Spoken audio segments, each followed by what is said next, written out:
The following presentation is brought to you by the Realm Network.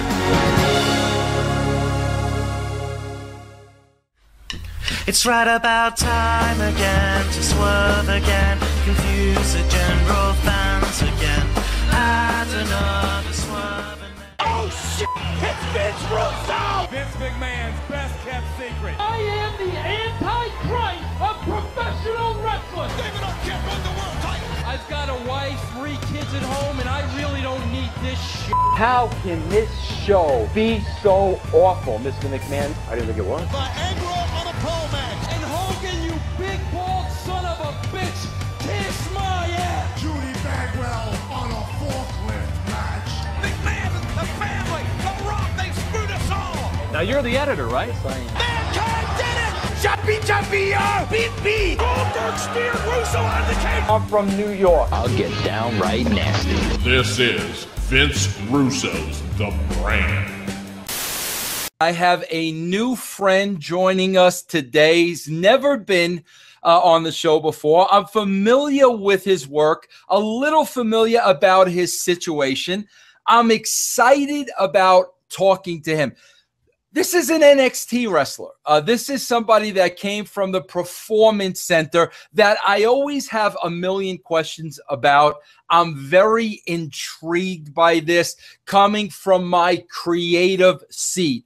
And when I watch NXT and when I read about the Performance Center, I got a million questions. I have somebody on the show today that went through the process. So hopefully this will be a learning experience for not only me, but for you listening as well. I am bringing on the artist formerly known as Bull Dempsey, now working the independent scenes as Bull James. And Bull, how are you, my friend? I'm good, Vince. Thanks for having me. I appreciate it. Oh, no problem, Bull. I'm glad you came on the show.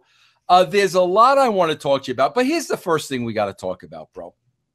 Bull, let's talk about the beard, and I'll tell you why. Let me be honest with you. You could tell today I'm clean shaven, a little, I got some, scrub, but I shaved last night because, Bull, let me tell you why.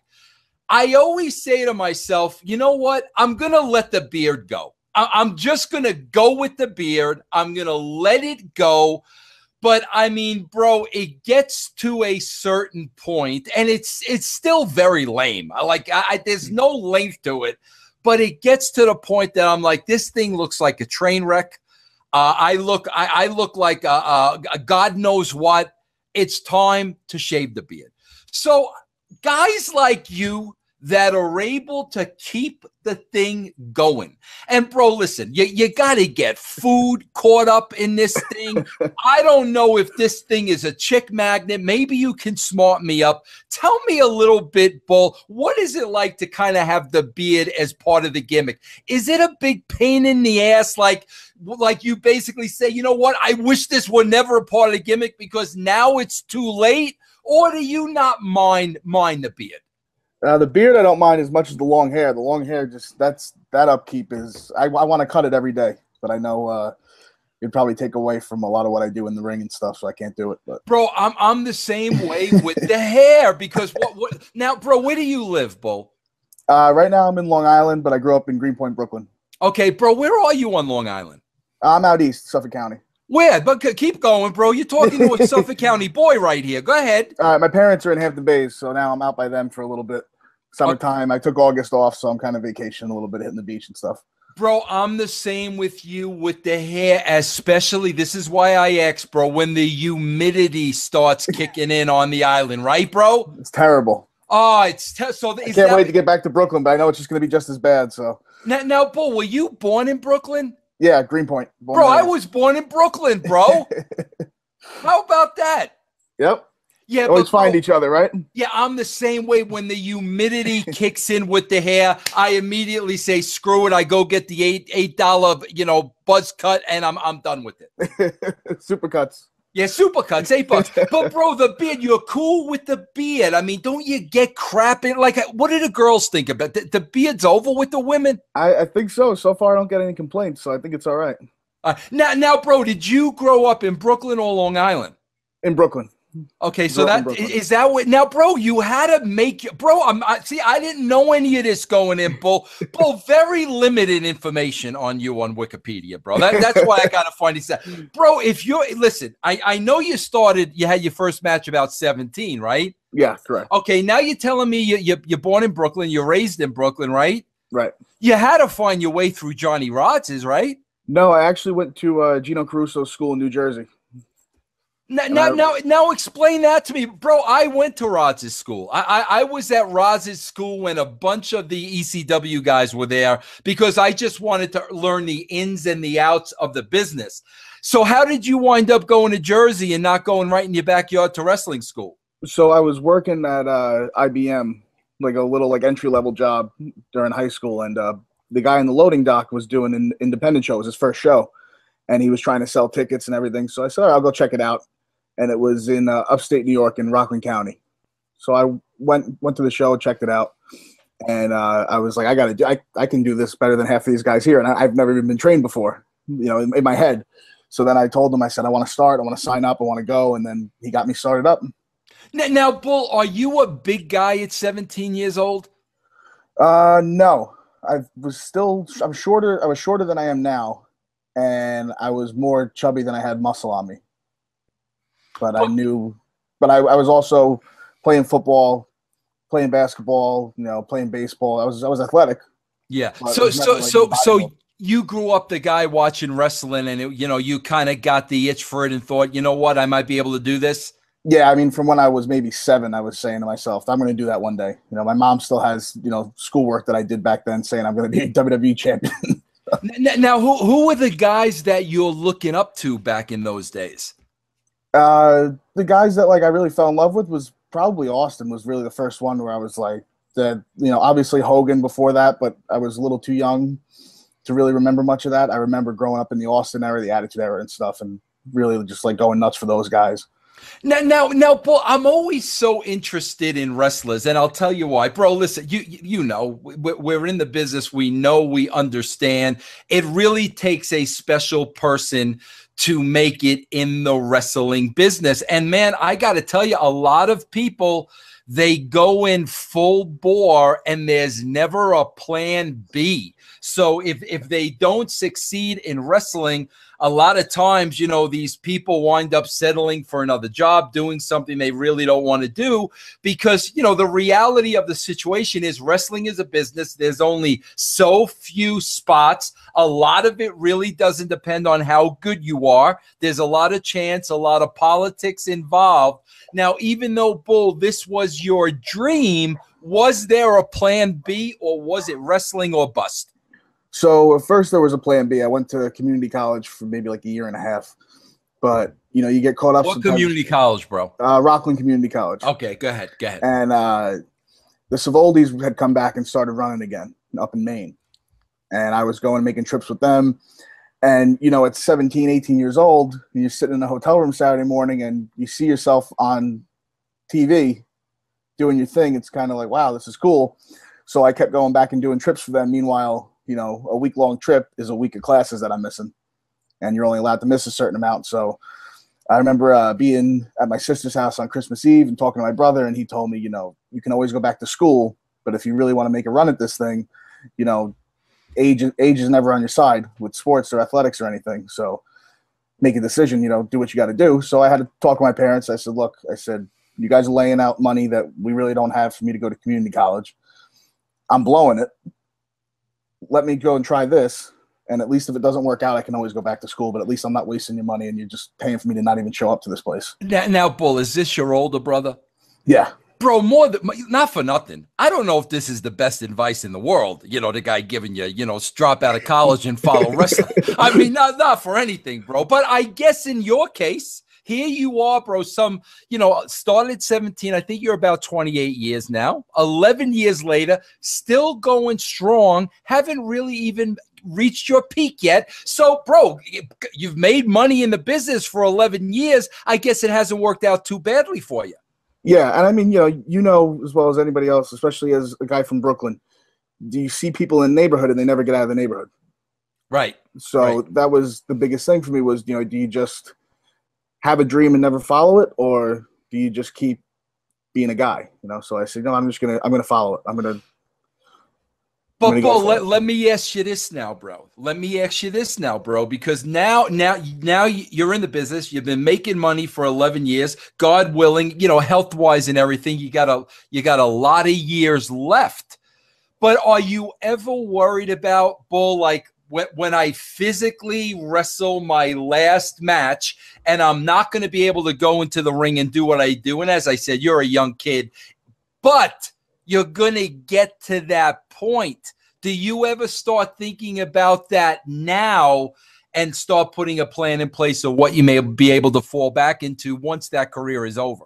Oh, yeah, totally. And I mean, growing up in a working class family, when I did get signed to WWE, that was the most money I'd ever made in a year, even at their entry level salary, so I knew what it was like to have nothing. And I think that also helped me to know how to live, a pretty decent lifestyle and to save, even though you're not making top guy money, you're not making even, road guy money, but you're still getting a salary. So I knew at least I could put away this amount a week, and I could take this amount a week and put it into something, so I was able to start a 401k. I was able to start putting stuff away and figure some stuff out and have a little bit of a savings and a cushion to where I can make an investment if I want, if it's a smart move.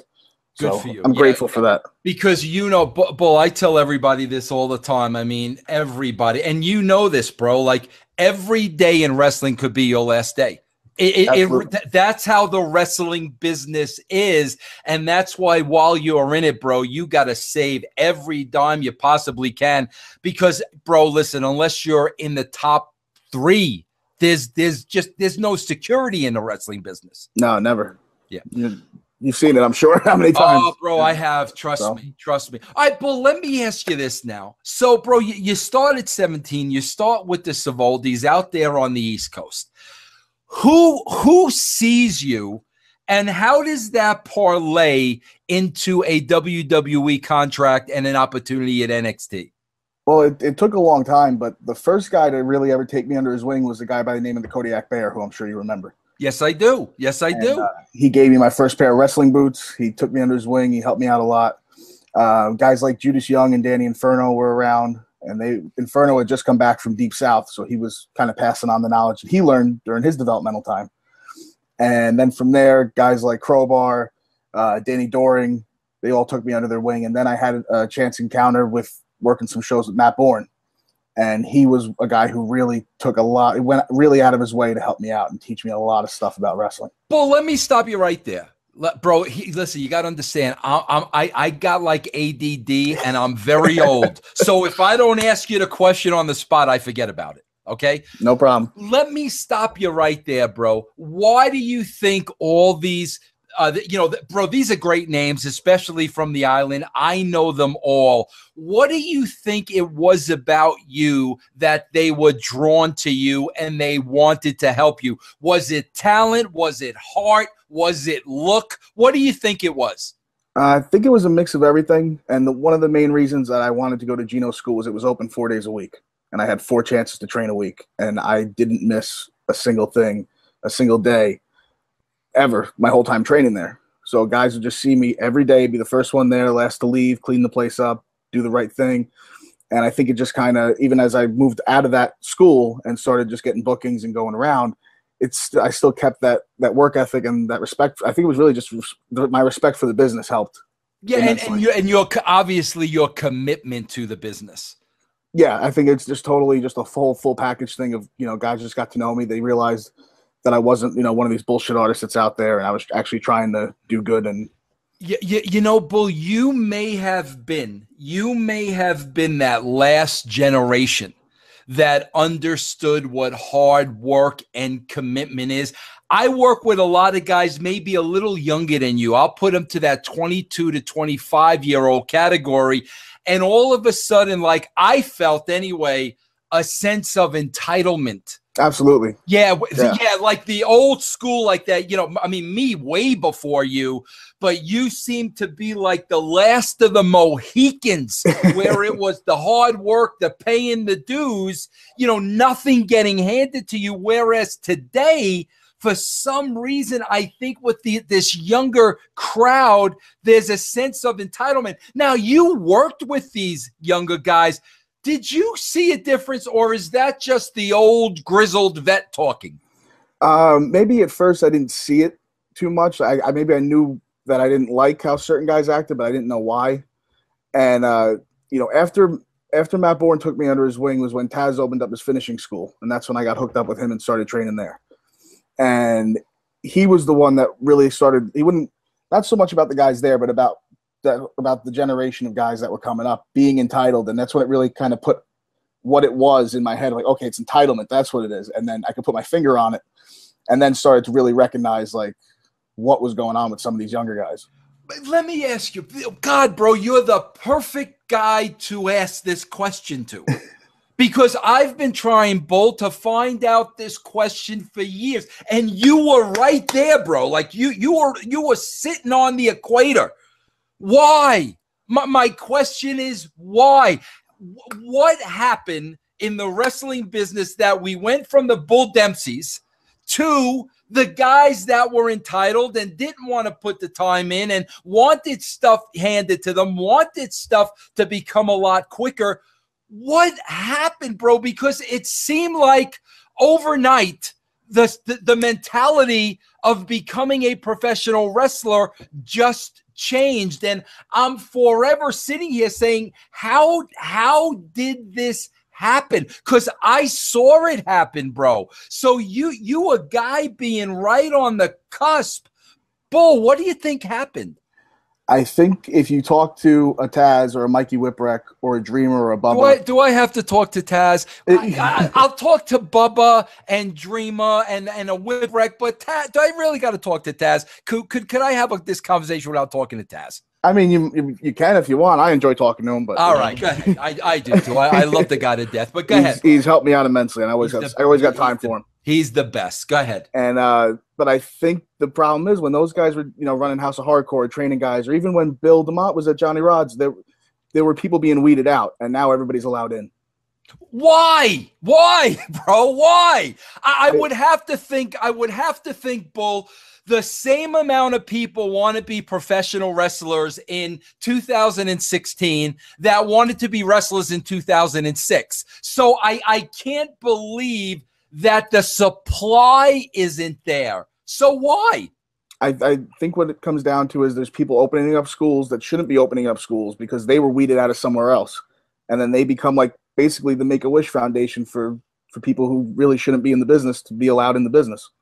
But, Bull, you want to know something, bro? Here's the deal, bro. Here's the deal. Wait a minute. I hear what you're saying. That makes all the sense in the world. But, Bull, I got to be honest with you. I'm not a fan of the NXT. We're going to get into that in a minute. But, Bull, there are times when I'm sitting there, I'm watching NXT, okay? And I'm saying to myself, how did these guys ever get to this freaking level? How did these guys ever get a contract with the WWE? So I hear what you're saying, bro. Guys are opening up wrestling schools that should have never opened up wrestling schools. These guys are coming in their door. But, bro, somebody at the WWE is still signing these guys. So how does it get to that level? Well, I would say just from being in the Performance Center for as long as I was to now being on the independents, I'd rather lock up with 99% of the guys in the Performance Center than a lot of the guys that I've seen in some of these indie shows. So it's almost – it may seem like maybe to some people that the talent's not there or they shouldn't be there, but there's a lot of guys that are in even at a smaller level that should just not be anywhere near it. So you feel even if they might not be ready for the Performance Center, they're a lot more ready than a lot of the guys you're seeing and working with on the independent scene. So basically, the WWE is more or less picking and choosing the best of what's available. Mostly, yeah. I mean, trust me, there's people out there who I think should have full-time contracts that don't. And there's people that do that maybe shouldn't, but it's just the way it is sometimes. It's not always fair. Yeah. Well, can we talk about NXT? Sure. absolutely.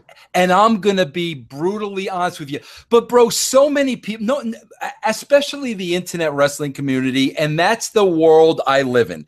You know, bro, casual wrestling fans, first of all, a lot of them have gone bye-bye. And if you're a casual wrestling fan, you're probably not listening to wrestling podcasts or going on Twitter and going on the website. So I consider myself a casual wrestling fan. But my heat comes from I'm playing to an internet wrestling community. So that's why Vince Russo always has heat. But you're an intelligent guy, Bull, and I wanna try to explain to you what I see and where Vince Russo's opinion comes from. Okay? And Bull, I'm gonna use you as an example. Okay? Now, when I'm sitting there, Bull, and I'm watching NXT, okay, or, you know, when you were there, you know, and I saw some of your stuff with Baron Corbin, okay, I'm assuming, okay, these guys got to NXT because they are the best talent available, correct? Sure. Okay, now, Bull, I'm not a wrestling guy. I grew up on the WWF, bro. So I grew up on the characters and the pageantry. You know, bro, growing up on the island, what you know, what we watched. Sure. Absolutely. So bro, my draw has always been the characters and the storyline and the promos and the pageantry, not the bell-to-bell wrestling, because I'm going to assume if you're at that level, you're a good wrestler and you deserve to be there, okay? And, bro, because everybody is a good wrestler, Bull, I'm not drawn to the good wrestler. I'm drawn to the personality and the character that stands out, okay? Totally. Now, Bull, when I saw you on the show, this is before you got into the bullfit gimmick. This is I'm talking specifically like about the Baron Corbin feud. Sure. Okay. I was not a fan of Bull Dempsey. Now here's the thing, bro. When I say I'm not a fan of Bull Dempsey, you know, just like I say, I'm not a big fan of Finn Balor. I'm not a big fan of Sami Zayn. I'm not a big fan of Kevin Owens, but it's for a reason.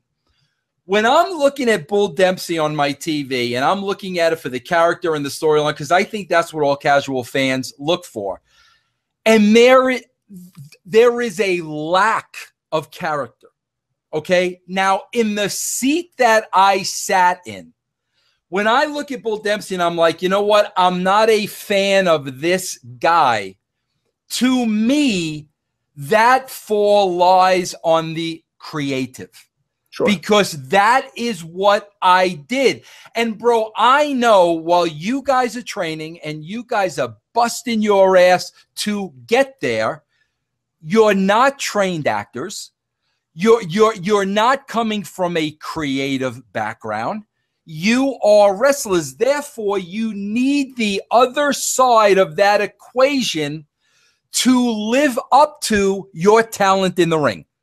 You need the creative side, bro, to give you the creative, to help you with promos, to give you that catchphrase, to make you look different. So when I see Bull Dempsey on TV, I don't know Bull James. I don't know who you are. When I say I'm not a fan of yours, it has nothing to do with you. It has to do that creative haven't created this larger than life character that I'm interested in. And what I notice in NXT, bro, is a lot of guys are coming through as great wrestlers and great workers, but from a creative standpoint, that character is not there. And like I said, I don't put that on the talent. I put that on creative. Bull, do you understand what I'm saying? Does any of that make sense to you? It all makes sense to me. And I'm going to sum up the issue in 2 words as to why it hasn't been at least the way it was or maybe the way it should be. Dusty Rhodes. Really, bro? When Dusty left, when Dusty left us, when he passed away, I feel as though it's just a void that you can't fill. And he knew us on a personal level. He worked with us every day, so if he saw something, he knew which direction to run in with it.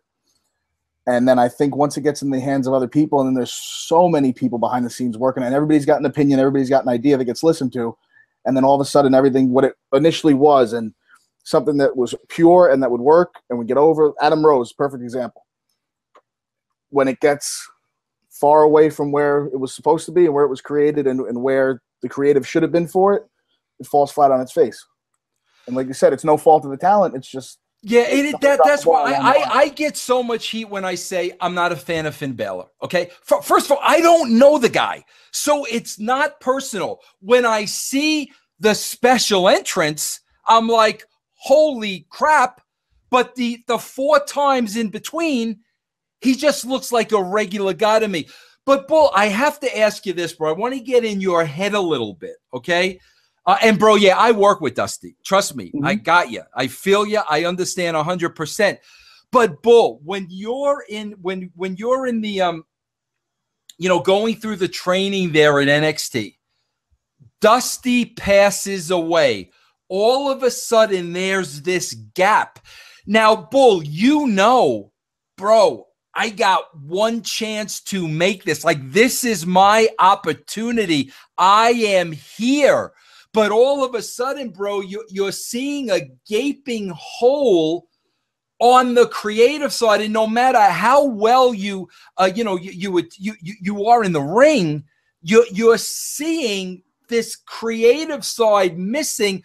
Now, bro, aren't you starting to worry that, holy crap, bro, this may not work out because I'm not getting the assistance I need? Like, once Dusty passes away and you feel a hole, what's going on in your head?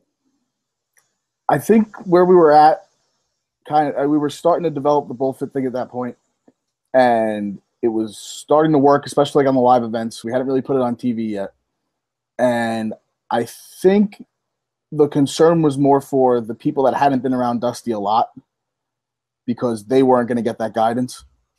And not to say that there's not people down there guiding people. There's some really, really good people down there that know what they're doing.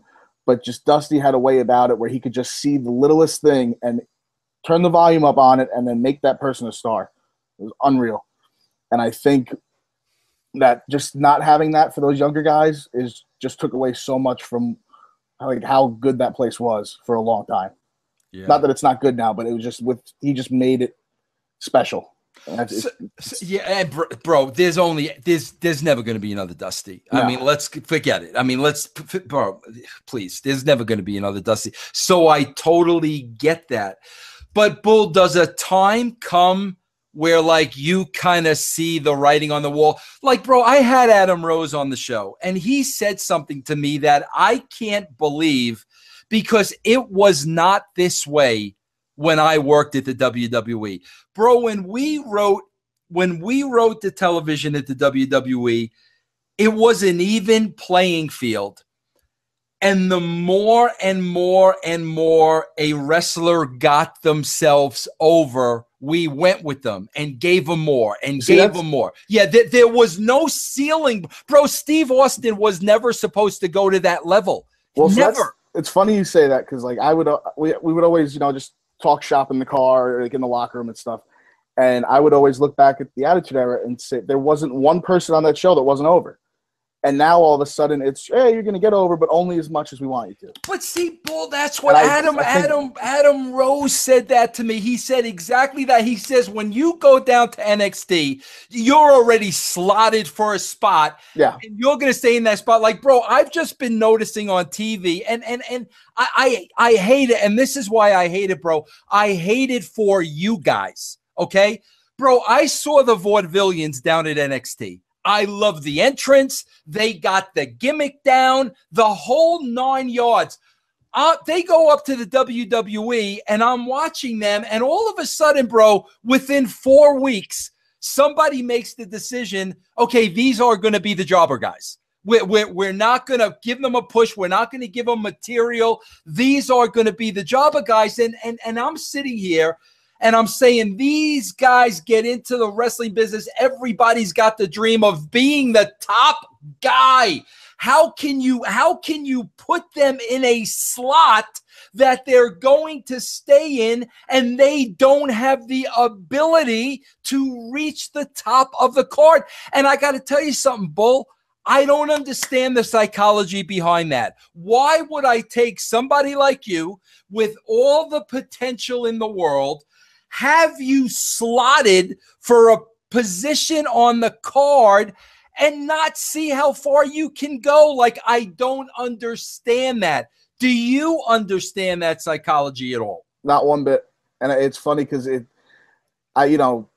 being released, and especially the way I was where I didn't see it coming, it's kind of like now you start second guessing yourself. Did I do this wrong? Did I do that wrong? And then you start talking to people, and everything that I've put together, like the best way that I've been able to figure it out is that I got something over that I wasn't supposed to get over. And to me, it's asinine. And trust me, I've looked in here to be like, okay, what did I do? And I know I showed up every day. I was a good soldier. I had a smile on my face. I helped the younger guys. I went out of my way to, if I wasn't booked on a TV show, I'd sit in the truck and learn how they did stuff. I'd talk to the camera guys. I'd make friends with everybody in production because I wanted to learn every facet of the business. And I love this business. It's all I ever wanted to do. And then that being said, there was always kind of the underlying thing of, is this a rib? But then if it is, do my job, do what's asked of me, and it'll all turn around eventually and work out. And then it started to get over, and then I got released. I'm kind of going, how does that make sense? But then you see it all, there's guys down there that are getting over, but they're never going to get the shove, which it's sad. But it's, it just becomes, it's the way it is, and it sucks. Bull, do you ask the question? I mean, I would, this is your freaking career, bro. You gave it everything you could do. Do you ask the question, like, why? Yeah, sure, all the time. What do they tell you? Is it the old creative doesn't have anything for you? Like, what did they tell you particularly? So what I felt, I know it's true because I listened to fans and their reactions. And when we did the first UK tour for NXT was in December of last year. And I wrestled Ty Dillinger the first 6 nights, and we got just as good reactions as the main events on our stuff. And we did all character stuff. And we're sitting there in the back going, this is like, we're both hitting our stride with this thing. Because he's trying to get his Perfect 10 thing over. I'm trying to get the Bullfit thing over. And it's not us trying to one-up each other. It's just us working together for the greater good. And it got amazing reactions that everybody saw, to even the point where there was office people coming up to me at the TV taping at the end of the tour and saying, hey, we heard you really hit your stride with this. It's awesome. Okay, cool. So then going into the meeting 2 months later, it was February 5th, was, oh, well, the character's not getting over the way we thought it was. And I kind of sat and I said, you know what? Like, obviously the decision's been made, so I'm not going to sway judgment, but at least I can kind of stand my ground on this. So I said, you know what? That's not true.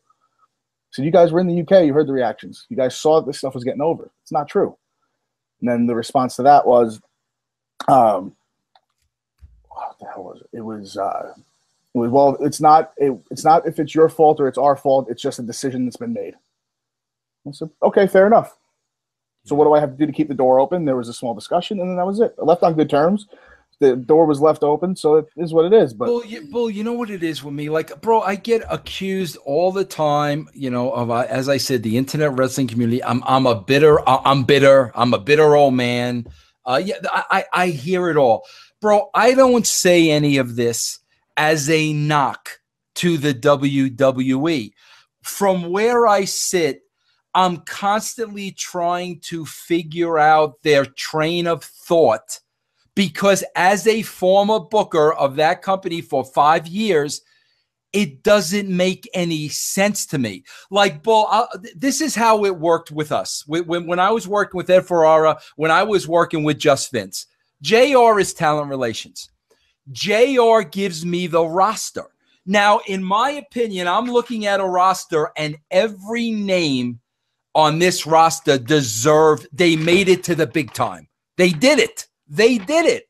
Now, as the writer, it is up to Vince Russo to look at these names and now fill in the blanks and now be there to help the talent to get everybody over, whether it was Austin or Sable or D'Lo Brown or the Headbangers.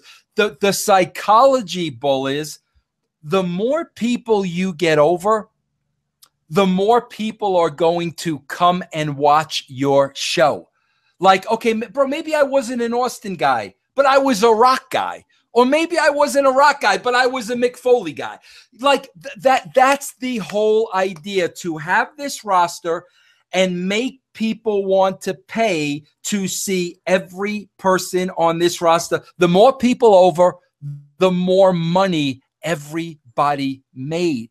So when I sit here, Bull, and I talk to guys like you, guys like to Adam Rose, Damian Sandow, I'm trying to understand how and why did the psychology change? Because obviously, listen, I know the WWE is making a lot of money, but let's face it, they're the only game in town. They have a network now, but I also know that they've turned a mass audience into a niche audience. So like, I'm just forever asking the question, how does it benefit your company to not want to make everybody on the roster a superstar? Yeah, I totally agree. I think at the end of the day, like you said, if they're the only game in town, as long as they're making money, there's nobody on their ass. There's not a dog chasing them, chomping at the bit, going, there's, at least when there was competition, it was always, all right, we got to one up these guys because it's competition. You got to beat them. But I think without that, now you got to create your own with the brand split and stuff like that. So, well, Bull, I think you're in a very, very, very interesting situation. And I'll tell you why, and I want to see how you feel about this. Bro, you were able to go through this at a very early age, okay? You are only 28 years old now, and you kind of see how the system works. Bull, I work with a local indie group here called Rocky Mountain Pro. And, bro, they all have the stars in their eyes. And I'm like, listen, you guys don't understand. You got a good thing going here. You can make something on this level. The grass isn't always greener on the other side. But I know until you go there and experience it, somebody like me could tell you till I'm blue in the face, you ain't going to get it. And then when you get there, it's going to be, oh, now I understand. I think you're lucky in a way, Bull, because you're so young. You haven't even you're far from reaching your peak, but yet you were able to already experience that side and really see the business end of it work and know that you could be the greatest talent in the world, but you control so little that your destiny is not in your hands. Absolutely, 100%.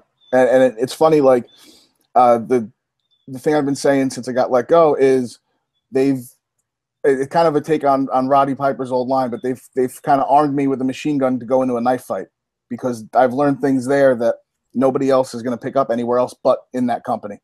And, to kind of go out there and now kind of seeing how the trend is with the Cruiserweight Classic and stuff. And now that there's all those open roster spots in NXT, well, the guys that they're going to probably give those spots to, I would say, are on the Cruiserweight show.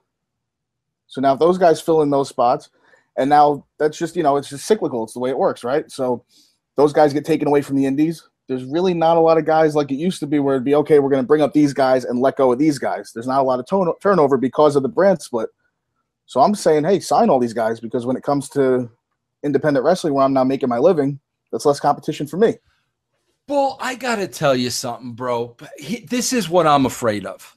Now you were there. Now you're back on the indies. This is what I'm afraid of, Bull. And I want to ask you, bro, I'm sorry. With all due respect, I do not like today's product. Okay. And it's real simple why I don't, because it's not the professional wrestling I grew up on. It's that simple. There are some people that like it. Vince Russo does not. What's missing to me, bro, wrestling is the perfect triangle. Here's the perfect triangle. You got intriguing characters. They hook up in a meaningful storyline. And when we get to that match in the ring, you believe the fight is real. That's the triangle. Like that, bro, that's the triangle.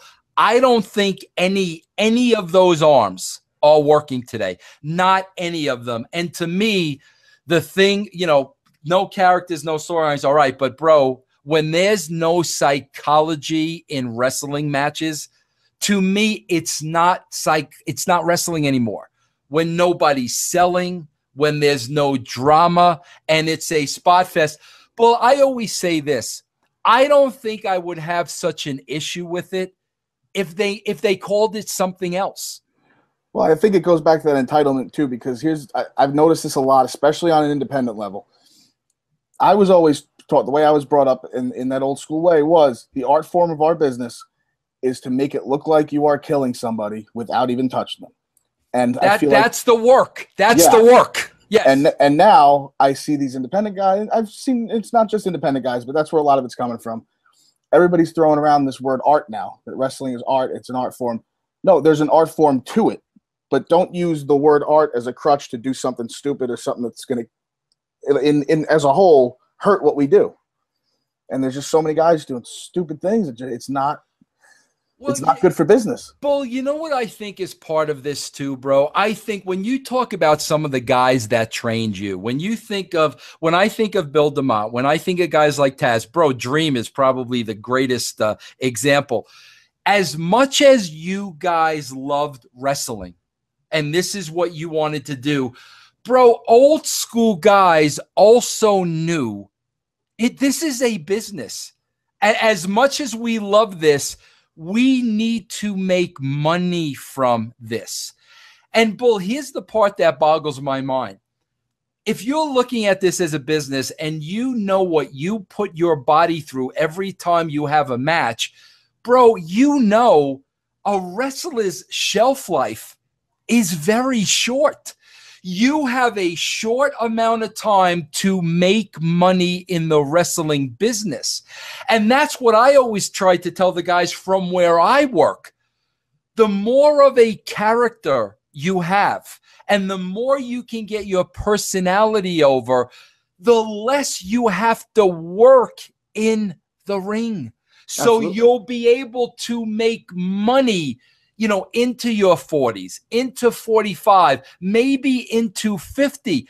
I look today, bro, and I think part of the problem is they all wanted to become professional wrestlers. They don't look at this as a business. They're going out there and they're working for the this is awesome chance. Bro, I never seen more people getting hurt in professional wrestling than are getting hurt today. Where do you think people lost sight of this is a business? You need to make money as long as you can. I don't know, but I know when I was coming up, I got a chance because of Gino Carusso's school. He ran, I want to say, over 200 shows a year. He had a really successful thing going, still does. But I was always the guy that he would put with the Jimmy Snukas and the Tito Santanas and the Greg Valentines. And for me, at 17, 18, 19 years old, it was awesome because I'm sitting there going, we're not doing anything, and these people are going nuts. And these guys are like 60 or 70 years old now, but they're still going out there and doing this. There's still a career for them. And I really don't think that and trust me, there's the athletic stuff that guys can do today. I can't do half of it, but I respect the hell out of them for being able to do it. I'm just worried about what happens when they're 60 or 70. Are they still going to be able to do this? Oh, yeah, bro. I worked a show a couple of weekends ago, Bull, in North Carolina. Bro, guess who got the biggest pop of the freaking night and the match and the whole thing, and the people were in it. And, bro, they did absolutely nothing. Rock and Roll Express. Rock and Roll Express. That's what I'm talking about. That's what everybody should be striving for. Yeah. You know what I'm saying? When Robin and Ricky can go out there and still earn an income, that's what you should be striving for. Bull, let me tell you this. Have you run into this yet? Now that you're back on the indie scene, and bro, I'm talking to you like you're an aged veteran. You're only 28 years old. But Now that you're back on the indie scene, you got trained, by some of the people you did. You were able to go over there in NXT. Bro, I'm sure when you're on a card now, you're running into and working with a lot of guys that are working that completely different style. Is that difficult for you, bro? Because I'm sure there's a little of both on these indie scenes. How are you able to meet somewhere in the middle? Well, I think it's just a case-by-case thing, and on top of the training I got before I got there, to go into that system and finally, train under Bill and Matt Bloom after Bill was gone, and Billy Gunn and Norman and Robbie Brookside, Sarah Del Rey, all these people that are just amazing, amazing coaches. To learn from them as well, like they gave me a scholarship basically to the Harvard of pro wrestling, Yep. And I kind of look. There's some shows where I know the guy's got a reputation for being good. And okay, cool. I know I can do some stuff with them, and we'll figure something out. Then there's guys that want to do all this stuff. I can already tell by how they're talking they're going to screw it up or they're going to potentially hurt me. So I can kind of – but that was the thing even before I got signed. That style was starting to take off anyway. And I can't do 10 falsies in a match. I don't know how to do 10 false finishes and then get up and do something else. Like it didn't make sense to me then. So I'd find ways to kind of scale guys back and make it work and get a bigger reaction doing less. And the reaction in the locker room beforehand was always that butting heads. And then afterwards was always like, wow, we didn't even need the other stuff because they still reacted to it. Yeah, that's the point. Yeah, because, bro, also, though, they're looking at you now like you've been there now. So almost when you're giving them this, you're a guy that they want to get to where you've been. Yeah, and it's cool, especially with the Northeast being a hotbed for wrestling still to this day, when guys that it's the weirdest thing, especially like you said at 28, when I come back now and now there's guys going, oh yeah, I remember going to indie shows that you were on. And now I'm like the old guy and I'm like turning around going, when did I become the old guy in the locker room? Yeah. But there's guys out there that are hungry and that are good and that just need that guidance. So it's cool to be on shows with them where I know I can give them some piece of advice and they'll actually listen to it and apply it. And then the next time okay, I fixed that. Now what? Yeah. And that's cool. Now, Bull, be honest with me here, because again, I want to get in your head, bro. Listen, I'm working for an indie company right now. I got 25 years of experience. I'm 55, but I could tell you, bro. And this is where I get pissed off at some people when they say, "Oh, Vince, you're bitter because you're not working there and this and that." Bro, my right hand to God, I'd rather be working with these kids on the indies than just be back in that political nightmare. Because to me, like that's the rawness of professional wrestling. When everybody's striving to go somewhere else, and you're really working with the roots and the love of the business and the heart of the business. Once you get to the level that you got and I got, it completely changes and becomes a business. But where you sit now, bro, like, are you thankful for that? Like, or is there some resentment? Is there some pissed off of, man, I was there. I did everything that I was capable of doing. I can look myself in the mirror and know I gave 100% and the system failed me and I'm pissed off? Or are you happy to be back where it all began? I think it's a mix of both. And especially when I got released and I talked to Taz, and he was always big on having that chip, because that's what got him to the level that he got to. And so it's always there of, yeah, they screwed me. And it's like, especially if you're going to give me a microphone, I'm going to disappear for a half hour and just get in that mindset because that's just how I feel. And I'm fired up about it. But I'm not hanging on to it. I don't go through every day going, oh my God, I'm not there anymore. Because if I'm doing that, then I'm just shooting myself in the head. Yeah. The first thing I did, the second I got out of the performance center, I put out a tweet right away. I set up an email in the parking lot, sitting outside the building. I went on Gmail. I made an email to get booked.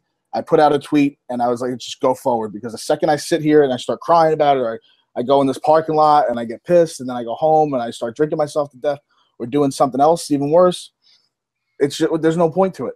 I got to go forward. I got to look forward. And I think that's just part of that work ethic that got me there, is part of the work ethic that's helped me succeed outside of there. But here's the part that's a little confusing, Bull, and I want to get in your head for a second. And you're right, bro. I love what you're doing. Freak it. Get right back in the game. I'm gonna make it based on my freaking talent. Yeah, and I love that attitude. But here's the thing now, bro, which you're such an interesting case.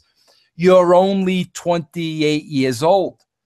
So like what is that goal now? Bro, is that goal getting the call back there and showing them they were wrong? Is that goal getting a second opportunity, bro? Like, see here, like, I don't know how you would be looking at that. Right now, obviously you're never going to say never. And if anybody tells you that, if anybody in my shoes tells you that they wouldn't go back if they were offered the contract today, they're lying, because it's nice to have that check come in every week and not have to worry about where the next dollar is coming from. It's a great cushion to have. But right now, my goal is to find what place I fit in and what place fits for me. And is there somebody in charge that knows my talents and believes in it? Or is it a place where I'll just fall to the wayside again? Because if that's the case, I know I can go and do my own thing and I'll be good. I put myself in a position to where I'm going to be successful no matter what. But I want to find somewhere that works for me. And until, when it happens, it'll happen. I'm a big believer in what's meant to be will be. That's right. And if nothing's meant to be, I'll still survive doing this or something involved in this, because it's what I love and it's what I'm passionate about, and it's what I've done for most of my adult life. So yeah, Bull, I'm telling you, bro, you hit the nail on the head, and I say this all the time. Everything happens for a reason. Absolutely. If Bull James was supposed to be in NXT right now, he would be in NXT right now. Yep. You're not there because you're not supposed to be. But, bro, let me tell you something. Somebody who brings what you bring to the table, the hard work and the dedication and the work ethic and working with these greats and the experience that you have, bro, there's always going to be a place for you in the wrestling business. But, like I tell people all the time, the more you're in a position where you can write your own ticket, the better off you're going to be. And, bro, here's why I say this, Bull, and let me see if you agree with this. If you're a professional wrestler and you were drawn to the business, there has to be a creative side to you. Sure. Okay? Right. Bro, and this could be any job. This could be anything. Bro, if you're put into a position where that creative side is stifled, sooner or later you're not going to be happy. Because if you're a creative guy and you've got these creative juices and you want to let that out, and constantly a cover is being put on there, and you just can't be you and let that creative side, bro, I don't care whether it's a year, 2 years, 5 years, or 10 years. If you're not allowed to be creative, you're going to hit that brick wall, and sooner or later you're going to be miserable. It happened to me at TNA, bro. When all of a sudden my creativity became, writing a wrestling show, my head was so out of the game. It was just a matter of, okay, when is this thing going to end? Would you agree to that, bro? Like if somebody is creative, are they always going to run into that dead end if they're not allowed to create? Yeah, I agree with that. And I think that was what was cool about my relationship with Triple H, because he was really behind me, and it was cool. And it was really cool to be able to go to him with ideas. And even, towards the end, and maybe this is a sign that I should have seen it coming, but I didn't, because of the way he put it. He said, he goes, work like it doesn't matter. Like, work like you don't give a fuck. Work like you're going to get fired. He's like, not that you are, but, it was like, that's what we told New Day. He goes, that's what me and Sean did, because our mindset was, what's the worst they're going to do, fire us? And I always went into everything with that mindset of like, all right, let's see where we can push the envelope. And there were times I'd butt heads with some of the coaches even. I'd come back and they'd scream at me, and I'd say, hey, it was my fault. I called it. It's on me. Because I knew at the end of the day what Hunter told me to do. But I think that the thing lies with people writing, because here's the thing. As a writer, you need to find somebody that's willing to write for you were wanting to write for you.